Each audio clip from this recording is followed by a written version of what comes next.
আওয়ামী লীগ বাংলাদেশে বিচারের মুখোমুখি হতে হবে। আপনারা যদি ভারত পক্ষে গিয়ে থাকেন, বাংলা পক্ষের সাথে আপনাদের কঠিন লড়াই হবে। আওয়ামী লীগ, ছাত্রলীগ, যুবলীগ এই নামগুলোকে ব্যবহার করে এই সন্ত্রাসী কর্মকাণ্ড এবং গণহত্যা হয়েছে, তাদের বিরুদ্ধে এখন ঐক্যবদ্ধভাবে আমাদের যে প্রতিক্রিয়া সেটি দেখাতে হবে। আওয়ামী লীগ ও ছাত্রলীগের বিরুদ্ধে ধারাবাহিক কঠোর অবস্থান এবং প্রকাশ্য সমালোচনার জন্য পরিচিত জাতীয় নাগরিক পার্টি বা এনসিপির দুই নেতা নাসির উদ্দিন পাটোয়ারী ও সার্জিস আলম। অথচ সেই দুই নেতারই উপস্থিতি এবার দেখা গেল রাজনগর উপজেলার নিষিদ্ধ ছাত্রলীগের সাধারণ সম্পাদক আব্দুল্লাহ আল শাম্মুর শ্বশুরের বাসায়। ঘটনাটি ঘিরে মৌলভীবাজারে শুরু হয়েছে নানা আলোচনা সমালোচনা।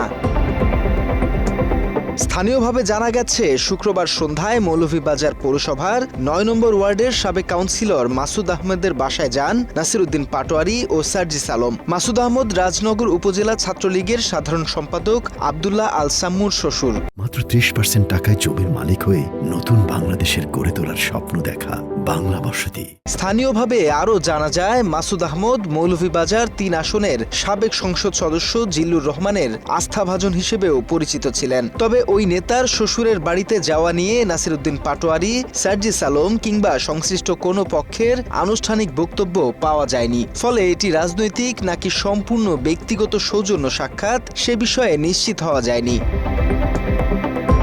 এদিকে ঘটনাটি প্রকাশের পর সামাজিক যোগাযোগ মাধ্যমে নানা ধরনের আলোচনা ও দাবি ছড়িয়ে পড়ছে। তবে এসব দাবির পক্ষে বা বিপক্ষে সার্জিস ও পাটোয়ারীর বক্তব্য জানতে যোগাযোগ করা হলেও তাদের পাওয়া যায়নি।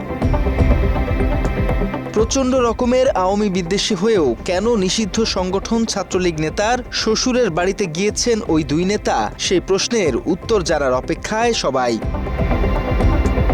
News desk, Bangla addition.